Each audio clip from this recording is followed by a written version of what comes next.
Hello and welcome. I'm Raymond Modulin, aka the Real Estate Monkey. Today I want to talk a little bit about having a successful open house. This is a tool that we used to use in the good old days and has not been used in the last 2 or 3 years due to the velocity of the market. Well, times are changing and the market is shifting again, and I truly believe that you can make a living even in a shifted market. Trust me, I know. I was a successful broker in 2007, 8, 9, and 10, all through those years. It's not hard, it's just different. One of the tools is an open house. So we're going to talk a little bit about open houses for some of you that are new to the industry. And when I say new, I mean probably within the last 3 years. Typically, there are 4 reasons to have an open house, all right? One is you want to capture some buyers. Hopefully, it's the buyer for the listing that you're sitting in with the open house, but it could potentially be another buyer for another property. You are there to provide a service to your client. You are there also to generate brand awareness, whether that's your brand and hopefully the Modulin Group, but it is there for that purpose. And the 4th reason, and I'm going to be honest with you, a lot of times people do open houses to actually prove they're doing something, to justify the listing. Now, sounds kind of tacky, but trust me, it's a true reason, all right? So first of all, there's 2 types of open houses I want to talk about. There is the public open house, which is probably 95%. There is a second type of open house called a broker's open house, which is only geared towards other active brokers who would come in and view the property without a client so that they can help steer their buyers to a property. Oh, I've already went and looked at this. It's a great property. Now, in my opinion, brokers' open houses are probably not as beneficial as most people think. You think how busy you are in your average career. It is hard to justify going to an open house without a client just to see the house. Most clients will see the house online, call you and want to go, and either you would go to a private showing or go to a public open house. So brokers' open houses to me are kind of useless, all right? But they do exist. Now, I'm going to break this down real simply. There are 3 pieces of time frame that deal with an open house. You've got the pre-open house before it happens. You've got the actual day and time of the open house. And then you have this post-open house activity. These are what I want to cover. So in the pre-open house, here are some things you need to keep in mind. First of all, you need to confirm a date with your seller. It is not beneficial to do an open house, this weekend. It's Wednesday and you want to have an open house on Saturday. That's not the most optimal time because that does not leave a lot of time for pre-marketing. So typically you want to be able to schedule this 1 to 2 weeks out with the seller. You want to inspect the property and review it before the open house to make sure that anything that is broken is fixed. You might want to stage the property, move toys out of the way, make the beds, things like that. You also should know the neighborhood to make sure your house is actually valid for sale. If you're trying to list a house at 400 grand and every other house in the neighborhood's 200, you need to know these comps prior to the open house. Now, any marketing you do, you've got to know this deadline, and this is what I was talking about a minute before. You need to schedule any social marketing that you're going to do on Facebook or Twitter or TikTok or LinkedIn. You might have actually print advertisement that you're going to want to use. So all of that marketing requires some time frame. And then about 1 week out, you want to start your marketing blitz. Hey, open house coming this Saturday. Bring your buyers. however you want to say it, but you need to have a all-out marketing blitz for that open house starting about a week prior to the open house.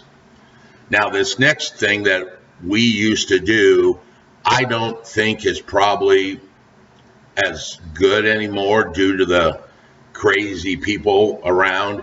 We used to call this a 10 by 2 walk. This is where you would actually go to 10 houses on both sides of the road on either side of the property, literally knock on the door, hand them a flyer and say, I'm having an open house at your neighbor's this Saturday. This served two purposes. One is because neighbors are nosy and they're going to want to probably come to the open house anyway, just to see how their neighbor's house was. The other thing is friends love to live near friends. So it's good if you can get one of the neighbors enlisted to be a salesman for you. You know, if the guy 2 houses down calls his buddy and says, man, I know you're looking for a house. There's an open house 2 houses down from me. You know, we can go golfing every weekend and hang out and have barbecues. So try and enlist them. Now, I'm saying this is optional on the screen because, like I say, in today's world, I don't know if you necessarily need to go walking and knocking on doors due to the safety factor, due to the prevalence of all the social media, but we used to do it, all right? I would suggest you have a lender go with you. Know your financing options. So when a buyer comes in and says, we like the house, but we're not really sure, if you get a good financing person to sit in the open house with you, they actually can pre-qualify them right there on the spot, all right? You want to make sure you place riders and directional signs at least 3 days in advance. I always put one in the yard, says open house Saturday, 1 to 4, whatever, and then some directional signs. Now, with directional signs, you've got to be cautious. Keep them kind of in the right-of-way grass area by the stop sign on the corner. Don't put them in someone's yard. There are rules. Every county has rules on how early you can place signs out. I have had many signs taken. So I don't know if it was the street department that took them, if it was neighbors, but be aware that those signs might disappear, all right? Place your open house rider on the for sale sign if you've got a rider that says open house. That would be same thing, 3 days if you have open house signs. Are you having refreshments? Now, right here is, I'm going to split this out. In the public open house, sometimes people have light snacks like cookies or brownies. Sometimes they have nothing. If you were doing a broker open house, typically it's a lot more involved. There's finger foods and drinks and all kinds of stuff to wow or woo these brokers. So keep that in mind. You also want to know any other active listings that are in your neighborhood. Because like I said, there's going to be buyers that come in that are unrepresented that may not want this house, but you could say, oh, well, there's another house over on the other street. Would you like to go look at that? So if you know what's active in your neighborhood, you could potentially secure that buyer immediately right there. Now, the second time frame is during the open house. Dress for an open house, all right? Dress at least minimum business casual. Get there early, check your directional signs and add them if you like. Make sure you have a nice clean car because it's going to be sitting in front of the house. Side note, don't park in the driveway. Never park in a client's driveway. Park in the road. Now, there are some exceptions, obviously, if you're not in the country or something like that, but you want to leave the driveway for the guests. Stage the house, open the curtains, turn all the lights on, last minute checking. Are there stuff in the washing machine? Are there dirty dishes in the sink? That kind of stuff. Set out your registry and refreshments. You should have a sign in with all of the people that gives their name, their email, and the phone number, all right? Always be on, be uplifted, be happy, meet them at the door. all of these kind of things so that you can present a good foot forward. When you leave the house as you found it.